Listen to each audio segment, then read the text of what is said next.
J'ouvre le second débat de ce sens public avec cette question. Après les députés, les sénateurs ont-ils voté pour le soutien à l'Ukraine? La réponse est oui, à une très large majorité, mais sans donner pour autant carte blanche à Emmanuel Macron. Jérôme Rabier.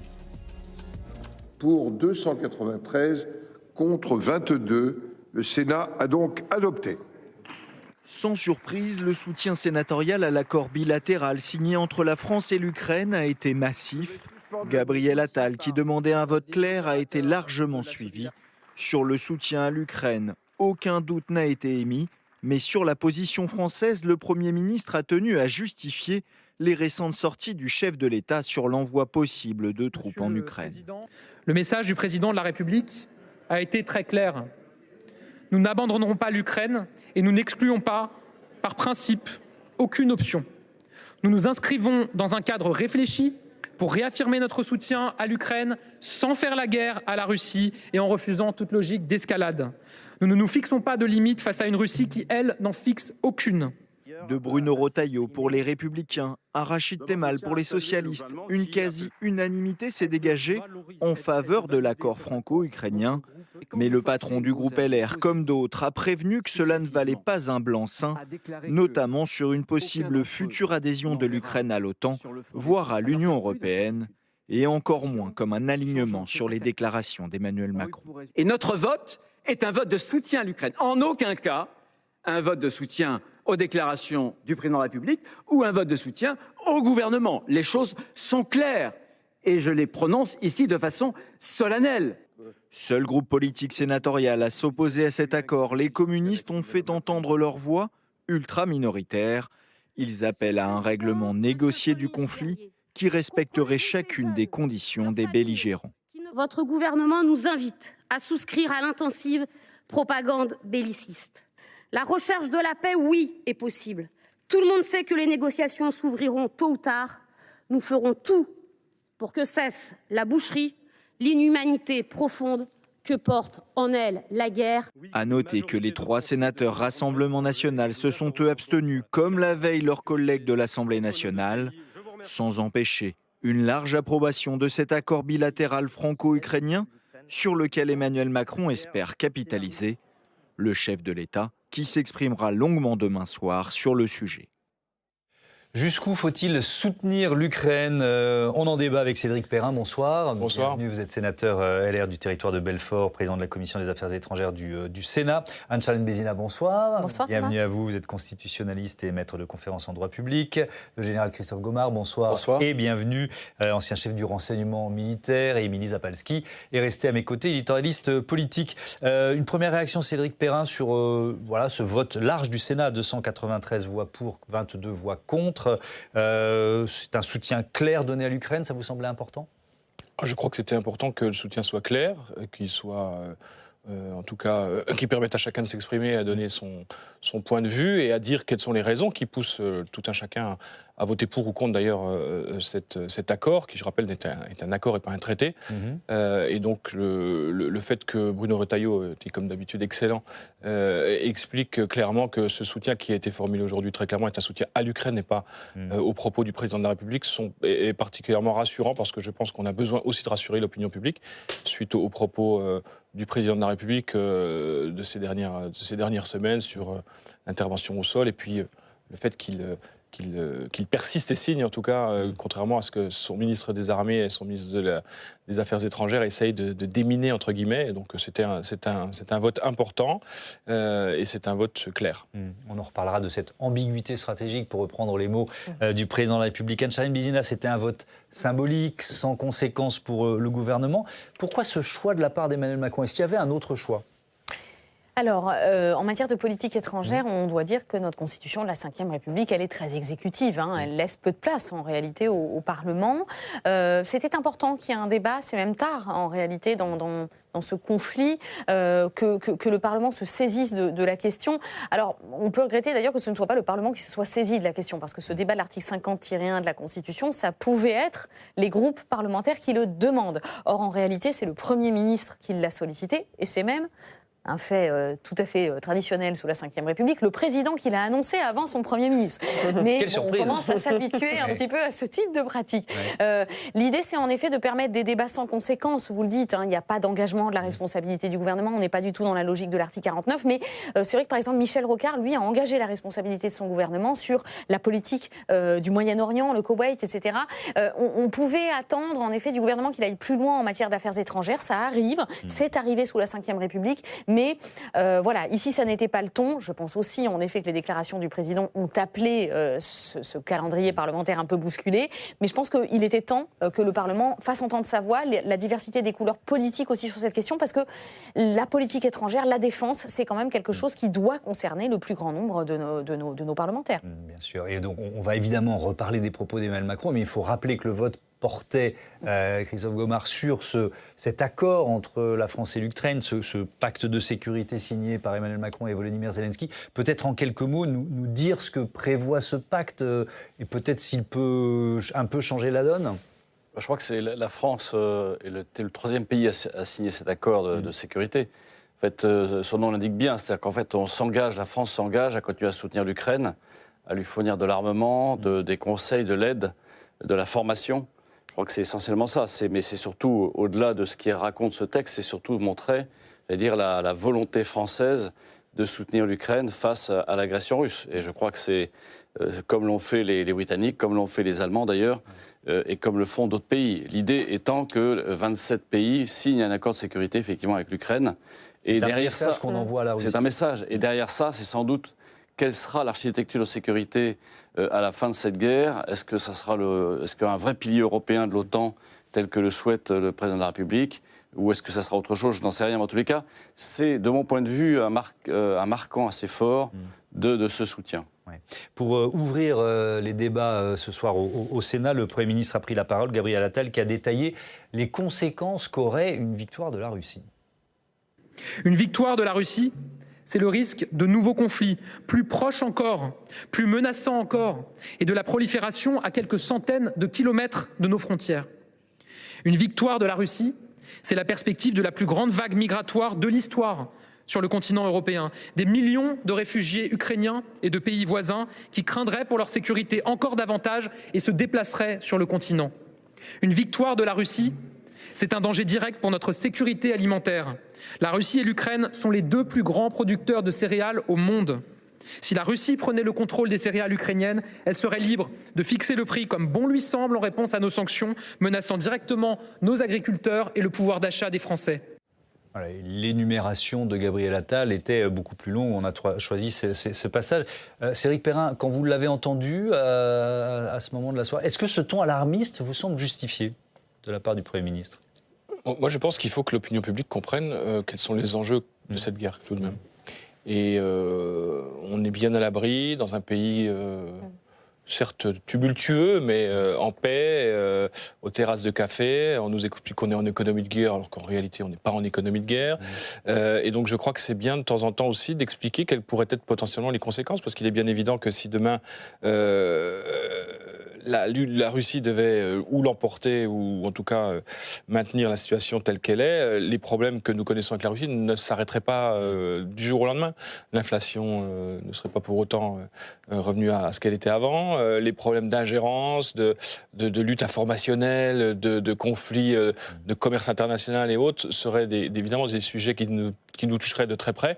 Les problèmes de migration seraient aussi des sujets qui nous toucheraient de très près. Je rappelle que ceux qui, aujourd'hui, à l'extrême droite de l'échiquier politique, s'abstiennent de voter ce texte et qui expliquent un certain nombre de choses, seraient les premiers demain à nous expliquer qu'il y a beaucoup trop de réfugiés et qu'il faut trouver des solutions. Donc je crois que l'appui à l'Ukraine et la coopération que nous devons avoir avec les forces ukrainiennes se justifie par un nombre de points très importants, et ceux-ci en font partie, et je pense que l'opinion publique doit être aussi informée de ces sujets, et ce qu'a fait aussi Boris Pistorius à l'époque, le ministre allemand, en étant assez alarmiste, mais somme toute, l'objectif est-il d'alerter aussi l'opinion publique et de sensibiliser les gens. Sur la sécurité alimentaire, Général Gomart, est-ce que vous comprenez, comment vous analysez ce que dit Gabriel Attal ? c'est le point où j'ai un peu plus dommage, je reconnais. Parce que je ne vois pas en quoi la sécurité alimentaire des Européens de l'Ouest, en tous les cas des Français en particulier, serait menacée. Alors certes, c'est vrai que l'Ukraine est un producteur de céréales extrêmement important. Mais est-ce qu'on continuerait d'arrêter d'importer des céréales ukrainiennes ? Je ne le sais pas. Est-ce que ce blé, les Ukrainiens voudront bien le vendre ? C'est-à-dire qu'ils ne vont pas le garder pour eux-mêmes, compte tenu de la production qu'il a leur. Mais c'est vrai que ça impose des questions sur notre propre agriculture. De même que est-ce qu'on continuerait d'acheter des poulets ukrainiens ? Je ne sais pas. Mais donc, en fait, pour moi, ce n'est pas une des conséquences. La conséquence, sans doute, c'est une déstabilisation de l'Europe, oui. C'est-à-dire, en fait, ce que je cherche. Une victoire de la Russie. Hein. Oui. Je reprends l'énumération de Gabriel. Absolument. Bon, la victoire de la Russie, c'est déjà l'élargissement de l'OTAN. Oui. Ça, c'est une victoire. Non, mais. Oui, non, mais bien sûr, évidemment. Revenons 2 ans en arrière, quand absolument. Vladimir Poutine pensait arriver à Kiev en 3 jours. Absolument. Oui.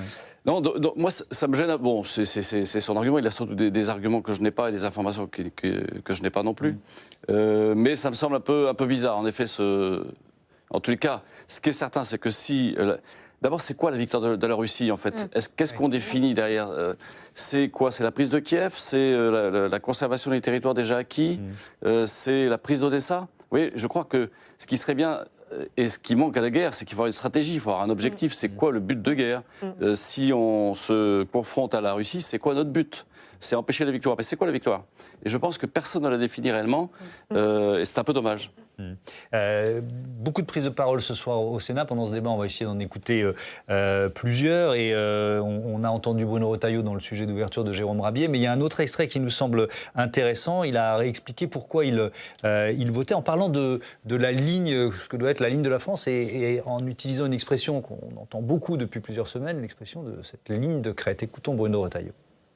Quelle doit être la ligne de la France ? Cette ligne, pour nous, pour notre groupe, elle doit rester ce qu'elle a été depuis le début, depuis le départ de l'agression russe.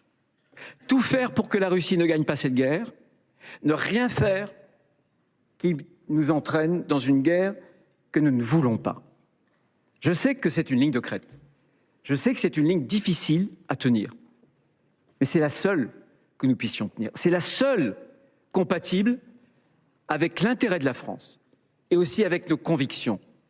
On va parler ensemble de cette ligne de crête, mais Anne-Charline Bézina, je voudrais vous entendre sur la stratégie de l'exécutif, placer l'Ukraine au cœur des débats et finalement comme premier grand thème de cette campagne des élections européennes. Comment vous l'analysez, cette stratégie ? Je pense que c'était un peu immanquable.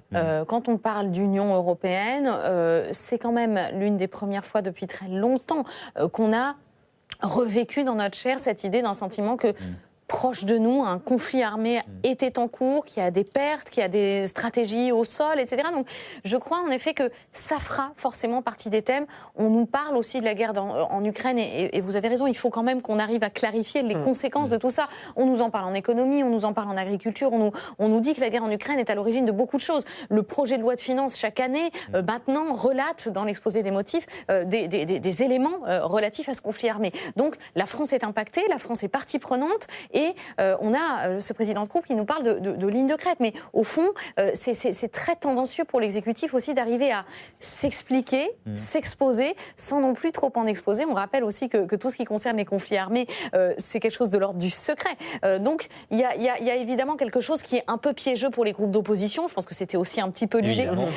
Évidemment. Il y avait quelques arrière-pensées. Quand même. À l'Assemblée nationale, pour ne pas citer certains des groupes en particulier. Mais l'idée, c'est aussi je pense que ce débat n'aurait pas forcément été audible dans l'opinion il y a quelques mois, quelques années. Et c'est vrai qu'on voit dans l'opinion quand même s'éroder un petit peu ce soutien à l'Ukraine. Et c'était le bon moment peut-être pour que politiquement on reconnecte. Et je crois que voilà, on a eu de beaux votes de la part de nos deux assemblées pour montrer finalement qu'il y a encore dans nos groupes politiques une adhésion à ce projet-là. Donc c'était important pour l'opinion qu'on ait ce débat maintenant et pour les élections européennes qui viendront, mais aussi pour notre nation, je pense. Je vais vous demander votre avis sur cette ligne de crête à l'un à l'autre, mais peut-être, Cédric Perrin, nous raconter, vous êtes allé en Ukraine et quand on parle de la proximité de la guerre en Europe, c'est-à-dire que, je veux bien que vous nous racontiez ça, vous étiez dans le train, plus on se rapproche, plus il y a ce sentiment physique que la guerre est là, c'est une évidence, mais c'est intéressant à raconter.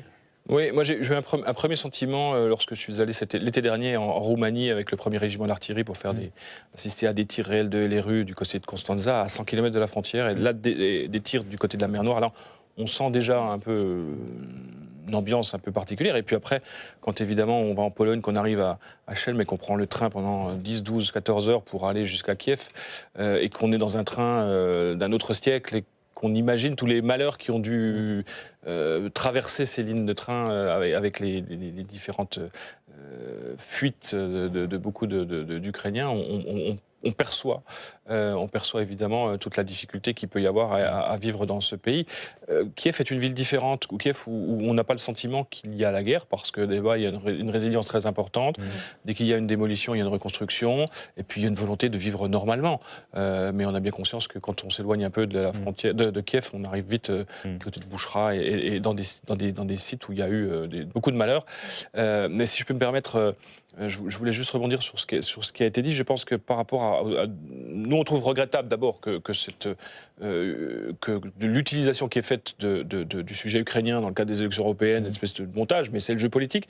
Mais il faut on peut aussi se dire que c'est le moment de poser la question. Mais quand on est allé, pourquoi je dis ça ? Parce que quand on est allé en Ukraine au mois de décembre, c'était le 23 décembre qu'on est revenu, avec une équipe de Public Sénat d'ailleurs, l'idée c'était vraiment d'essayer de contribuer modestement à remettre ce sujet sur le haut de la pile, alors que on était à quelques mois de l'attaque du Hamas sur Israël, et où on ne parlait plus que de cette question, et où la question ukrainienne, qui quand même la guerre qui est à nos portes, est une question qui a été oubliée. Aujourd'hui, on a le sentiment que ce sujet est revenu sur le haut de la pile, et que peut-être il était nécessaire d'en reparler. Mais je rappelle une chose par rapport aux défis européens, c'est que n'oublions pas quand même qu'on a la moitié de la planète qui va être en élection en 2024, dont les États-Unis, avec potentiellement une élection de Donald Trump. Et l'enjeu de l'élection européenne, c'est aussi de comprendre que l'indépendance ou l'autonomie stratégique est un sujet qu'il va falloir travailler, et qui va être un sujet qui, à mon avis, est beaucoup plus important que les petites querelles électorales qu'on a en ce moment.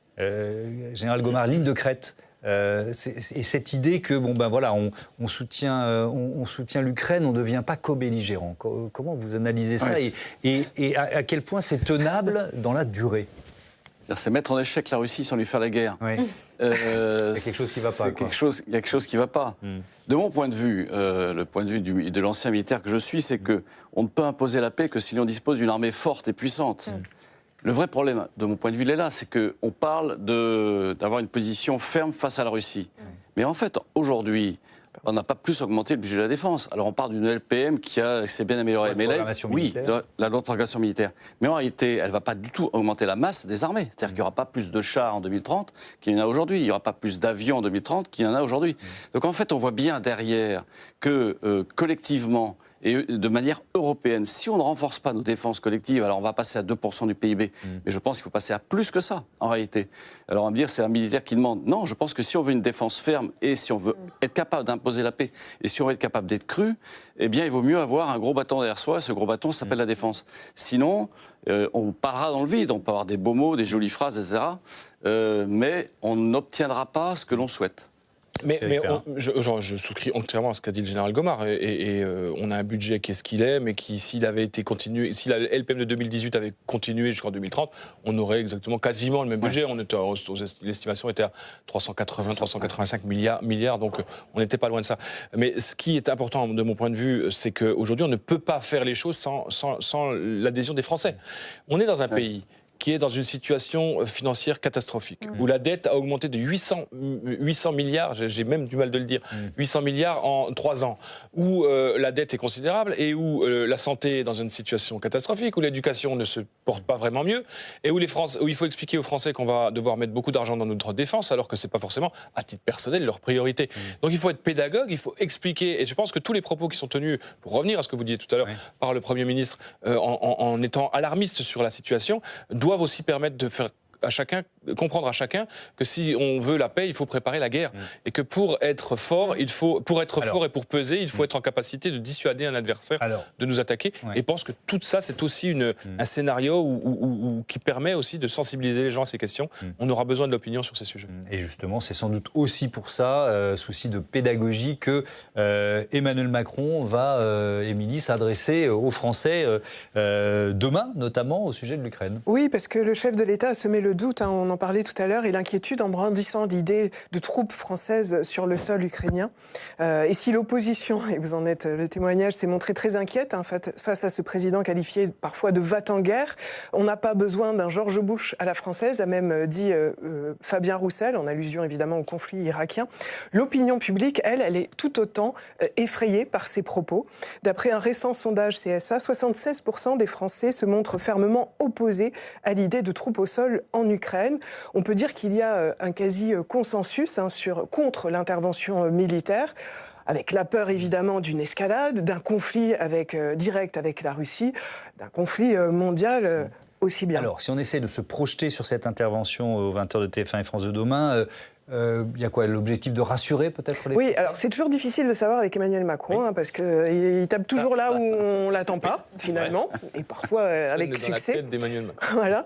Alors, est-ce que, par exemple, à l'image de son ministre des Armées, vous en parliez aussi, Sébastien Lecornu, qui a voulu nuancer sa déclaration fracassante en disant pas des troupes au sol, mais des démineurs ou des formateurs, est-ce qu'il va vouloir justement rassurer avec une explication de texte en bonne et due forme de cette fameuse ambiguïté stratégique qu'il a voulu maladroitement mettre en scène, faire un peu de pédagogie en quelque sorte, ou alors est-ce qu'il va réaffirmer, comme il l'a déjà fait, hein, qu'il faut montrer ses muscles face à un Poutine qui pourrait gagner la guerre et mettre en péril l'avenir de l'Europe? Je mets un billet sur la deuxième option. Mais voilà, on verra bien. et peut-être qu'est-ce qu'il va tenir, cette espèce de ligne de crête qui est difficile à tenir, comme on l'a dit. Que peut-on dire du format choisi? Alors, ce sera sous la forme d'un entretien avec deux journalistes, Gilles Boulot et Anne-Sophie Lapix, dont il a déjà critiqué un petit peu le style d'interview, mais il se prête au jeu, alors ça laisse peut-être présager l'envie d'un parler vrai, une volonté peut-être de se laisser gentiment bousculer pour répondre dans un style direct aux questions des Français, parce qu'il y a beaucoup de questions.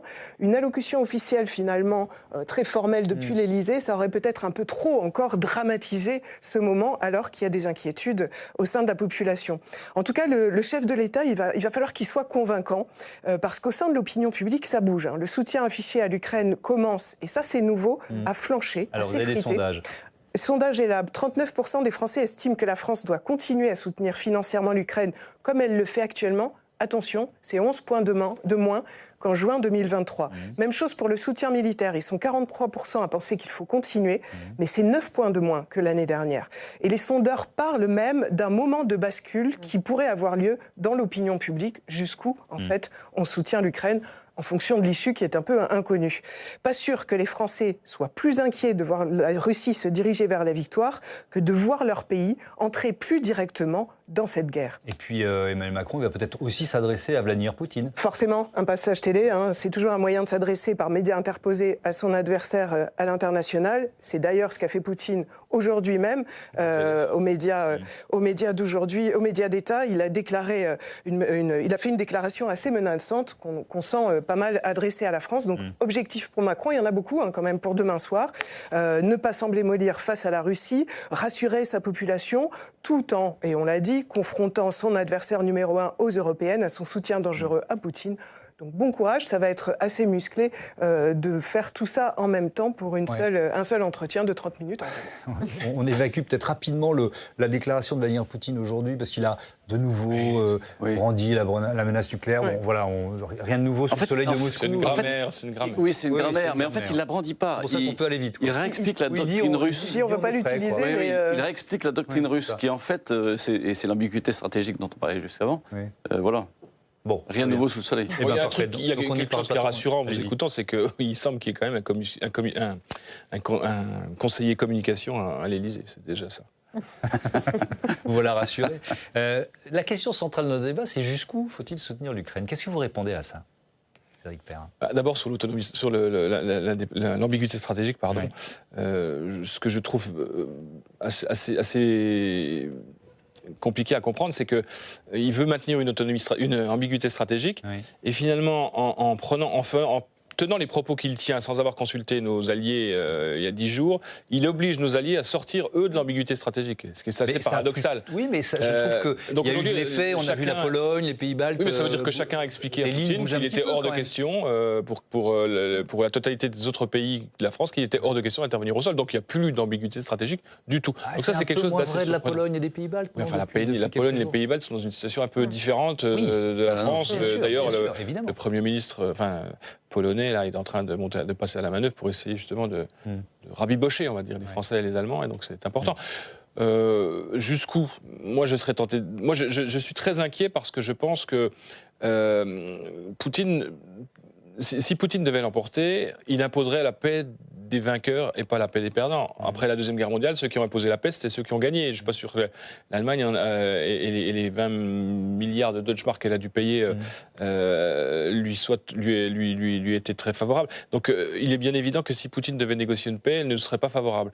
Et je pense en plus qu'il n'y a pas de raison qu'il s'arrête là. Enfin, moi, c'est ma conviction. Il n'y a pas de raison qu'il s'arrête là. Aujourd'hui, la Moldavie est dans une situation très compliquée. S'il devait reprendre Odessa, il est bien évident qu'il couperait l'Ukraine, et on en revient à la problématique alimentaire, mais il couperait l'Ukraine d'un accès à la mer.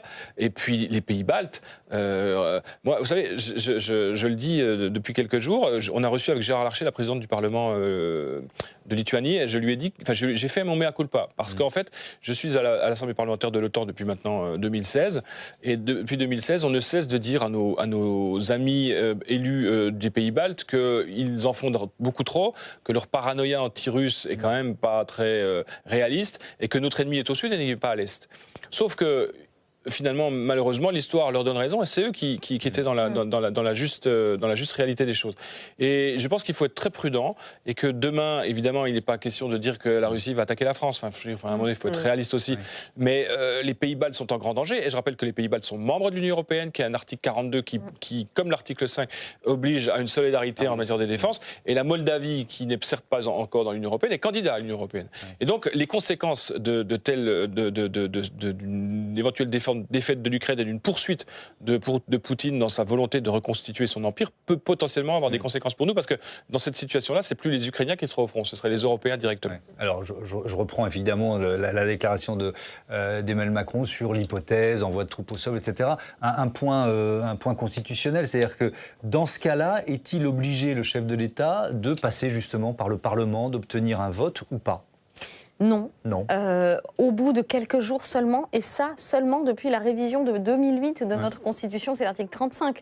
Sans cela, la guerre, elle peut être déclarée de manière totalement unilatérale. L'idée, c'est de consulter le Parlement ensuite, et de le consulter pour toute pérennisation en fait du conflit. Mais à part le prévenir, le Parlement n'aura en effet pas de puissance contraignante sur cette déclaration de guerre de l'article 35, qui est la seule que nous connaissons dans notre Constitution, mais de laquelle nous sommes encore assez loin. Néanmoins, je rejoins ce qui a été dit sur la parole présidentielle. Ce qui se joue, c'est pas tellement, à mon avis, jusqu'où doit-on soutenir l'Ukraine, parce que ça, c'est une question qu'on a eue au début, qu'on aura évidemment encore. Mais je pense que c'est aussi celle de la parole présidentielle. Est-ce qu'on peut encore croire en la parole de notre président à l'international? Est-ce qu'elle aura encore du poids?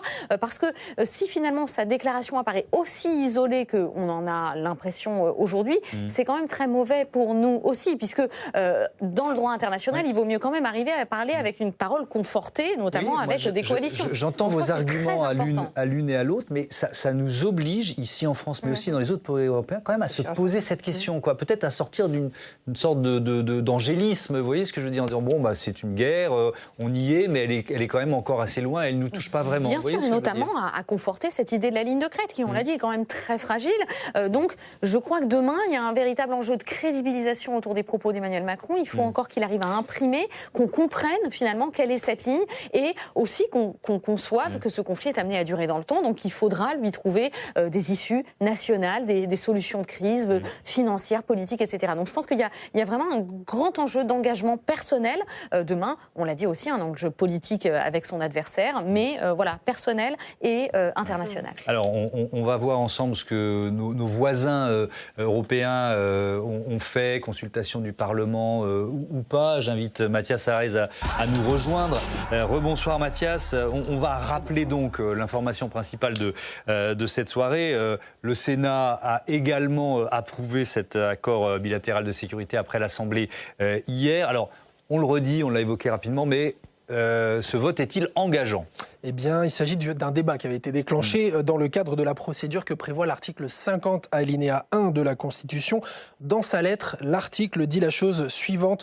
Devant l'une ou l'autre des assemblées, le gouvernement peut, de sa propre initiative ou à la demande d'un groupe parlementaire, faire sur un sujet déterminé une déclaration qui donne lieu à débat et peut, s'il le décide, faire l'objet d'un vote sans engager sa responsabilité. Dans le passé, cette procédure a été déclenchée 22 fois devant l'Assemblée nationale et le Sénat. En juillet 2015, le gouvernement de Manuel Valls avait par exemple demandé aux deux chambres de se prononcer sur l'accord européen relatif à la Grèce. Alors on en vient, comme promis, à nos voisins. L'Allemagne a signé un accord de sécurité bilatérale similaire à celui de la France. Oui, un accord très similaire, Thomas, de soutien économique, d'assistance militaire d'une durée de 10 ans là aussi, mais dans ce cas très précis, pas de vote pour les députés allemands du Bundestag, des députés qui en revanche avaient débattu à la mi-janvier sur la possibilité d'envoyer des missiles de croisière aux Ukrainiens, les fameux missiles Taurus. La motion, alors portée par la CDU, les chrétiens démocrates allemands, avait été largement rejetée avec 485 voix contre, 178 voix pour et 3 abstentions.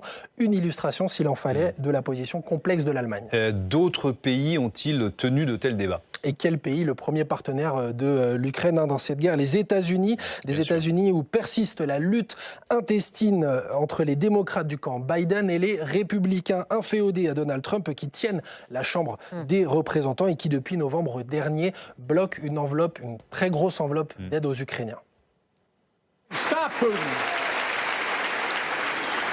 L'Ukraine peut arrêter Poutine. L'Ukraine peut arrêter Poutine si nous nous tenons aux côtés de l'Ukraine et lui fournissons les armes dont elle a besoin pour se défendre. Et des exemples qui montrent que même chez les Occidentaux, le soutien à l'Ukraine peut finalement faire les frais de la bataille politique, Thomas. Merci beaucoup, Mathias. Christophe Gomard, on ne peut pas avoir un débat finalement qui porte sur notre capacité à nous défendre ou même la capacité de l'Europe à se défendre sans évoquer ce qui se passe aux États-Unis. Ce n'est pas la première fois qu'on le fait sur ce plateau, mais il y a quoi? Il y a presque un recul annoncé de toute façon de l'aide américaine, quel que soit le président élu. Est-ce qu'on peut dire ça? Moi, je dirais que oui. En fait, l'isolationnisme américain, je le fais commencer à Barack Obama quand il a refusé d'aller bombarder la Syrie, en fait. Et donc, que ça soit démocrate ou républicain, finalement, il y a toujours cette tentation, finalement, de s'occuper des affaires américaines, d'abord, avec en perspective la problématique de la Chine qui veut devenir la première puissance mondiale à la place des États-Unis. Donc en fait, oui, je pense que, et c'est en cela où la déclaration d'Emmanuel Macron est intéressante, c'est que je pense qu'il, face à ce retrait possible et sans doute probable, il veut en même temps dire aux Européens il faut que l'on construise quelque chose ensemble. Le jour où les Américains ne sont plus là, comment fait-on? Comment montre-t-on à quelqu'un qui veut nous attaquer, quelqu'un qui veut attaquer notre liberté, comment lui montre-t-on? Comment lui montre-t-on notre puissance, notre force? D'où effectivement le fait de devoir disposer d'une défense assez forte et d'un pilier de la sécurité européen. C'est-à-dire qui sache fonctionner sans forcément les Américains, le pilier européen de l'OTAN. Et qu'on soit capable, entre Européens, de tenir une position, une ligne ferme. Ouais. Mais il y a quand même un enjeu là, qui est un enjeu d'aujourd'hui, Cédric Perrin, c'est la capacité de l'Europe et de la France de fournir aux Ukrainiens ce qui a été promis. Notamment, j'entendais le ministre des Armées parler des stocks de poudre. On a une vraie difficulté aujourd'hui parce que c'est des tonnes de poudre qu'il faut livrer ou qu'il faudrait livrer presque quotidiennement, c'est ça? On souffre de plusieurs choses. D'abord, on souffre de 30 ou 40 ans de désindustrialisation totale de ce pays, où certains ont considéré, y compris notamment à la DGA, beaucoup, et je leur en veux, pas personnellement, j'en veux parce que je leur en veux parce que je pense qu'il y a beaucoup de sujets sur lesquels ils ont considéré que la souveraineté n'était pas mise en cause et qu'on n'avait pas forcément besoin d'avoir certains produits fabriqués en France. Et on a abandonné comme ça Manurin, on a abandonné notre capacité à remplacer nos FAMAS et on a dû acheter du matériel allemand et j'en passe et des meilleurs. Et puis après, on a le problème européen. Et le problème européen, je rappelle que sur les derniers mois, c'est 80% des budgets qui sont consacrés à de l'acquisition de matériel américain et 20% seulement de matériel européen. Donc l'indépendance stratégique politique est le pilier européen de la défense. Il est fondamental parce que je pense qu'effectivement, comme le général Gomard, face à une administration américaine qui n'est pas liée à l'élection ou pas de Donald Trump, parce que je suis entièrement d'accord sur le fait que ça a commencé sous Obama, ça a continué ensuite, et ça s'est peut-être amplifié sous Trump, mais c'est un mouvement général, y compris dans l'opinion publique américaine. Cette volonté... Oui, mais donc ça fait depuis Obama qu'on aurait dû enclencher un renforcement de la défense européenne. Bon, c'est facile à dire depuis mon siège, il a fallu attendre qu'il y ait cette guerre en Ukraine pour qu'il y ait une réaction, qui est une belle réaction de l'Union européenne. Mais aujourd'hui, je pense qu'on a besoin de secouer le cocotier et de dire aux Européens, maintenant prenez-vous par la main et comprenez qu'il faut acheter du matériel européen et que peut-être c'est aussi un des enjeux de l'élection européenne qui arrive. Le livre blanc de 2014 est assez intéressant à relire, parce qu'en fait, en 2014, on fait le choix d'avoir une armée expéditionnaire. On considère qu'en Europe, on n'a aucune menace, et donc, en fait, on crée une armée corps expéditionnaire, est-ce qu'elle est encore aujourd'hui? Et la nouvelle loi de programmation militaire ne change pas la donne, en fait. On reste sur cette tendance-là.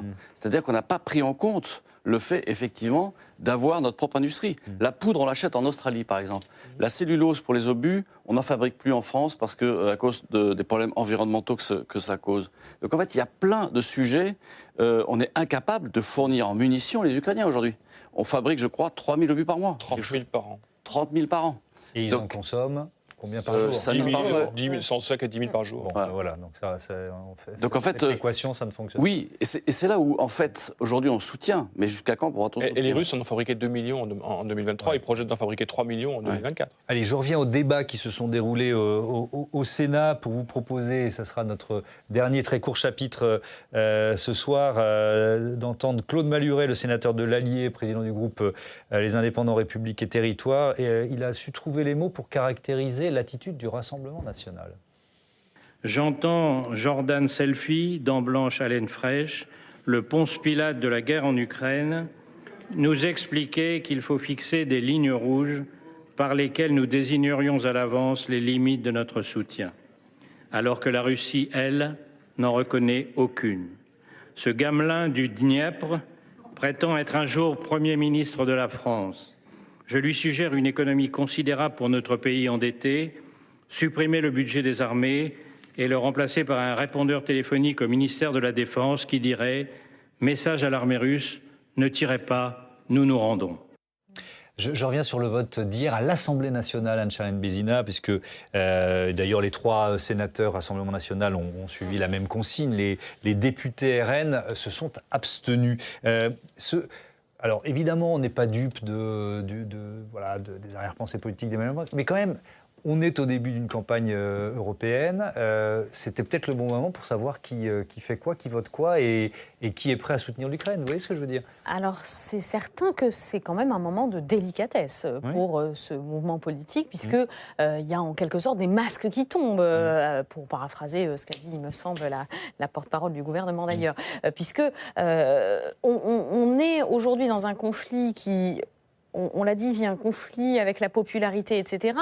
Cette idée aujourd'hui qu'on a un groupe qui officiellement se positionne comme...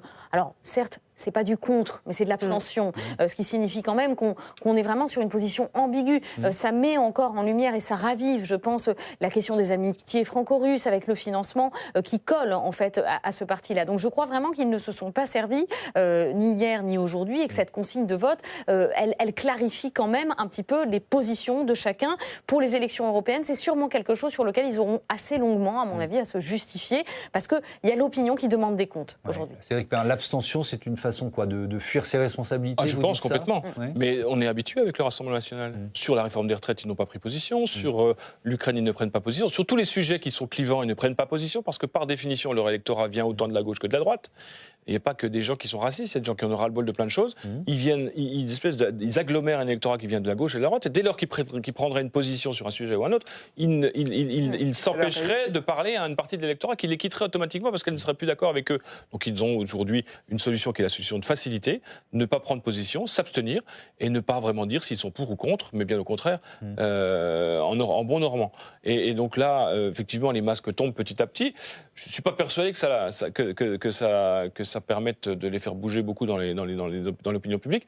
Mais en tout cas, ceux qui sont un peu qui regardent avec intérêt la vie politique se rendent très clairement compte qu'aujourd'hui, ils ne veulent se positionner sur rien. Christophe Gomard, je voudrais revenir parce qu'on a évoqué la prise de parole d'Emmanuel Macron demain à 20h. Il y a quand même un mot, le mot lâcheté qu'il a employé, pas la première fois qu'il a évoqué la question de l'envoi des troupes au sol, mais quand il a un peu assumé ses propos, je crois que c'était en République tchèque, si je ne me trompe, qui a fortement incommodé, pour ne pas dire vexé, les Allemands. Il y a aussi cet enjeu demain, d'après vous, d'envoyer un message aux voisins allemands. Il va avoir besoin de se rabibocher un peu avec Olaf Scholz. Ça me paraît évident. Parce qu'on a bien vu senti dans son discours qu'il visait les Allemands nous visent.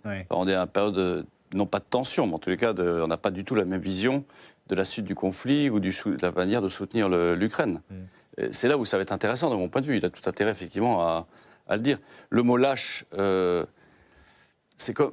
On utilise des mots, c'est parti de la défaite, on est à Munich en 1938, etc., la lâcheté. C'est pas du tout la même chose. Parce que si Poutine était Hitler, à ce moment-là, il faudrait lui faire la guerre, complètement. Vous voyez ce que je veux dire? C'est-à-dire qu'il y a des mots qui sont utilisés, je trouve, pas à bon escient. On n'est pas à la même période, on n'est pas à la même époque du tout. Et donc, oui, demain, le discours va être intéressant. Merci beaucoup, merci à tous. Ce sera d'ailleurs, vous aurez à la fois le débrief du débat et du discours présidentiel demain soir à 22h sur notre antenne avec Mathieu Croissando qui présentera Sens Public, puisque je serai à Strasbourg avec Nathalie Moret du groupe EBRA pour vous présenter le premier grand débat de ces élections européennes. Ce sera à 17h sur notre antenne. Soyez là. Merci à toutes et à tous de votre fidélité et merci d'avoir participé à cette émission. Belle soirée.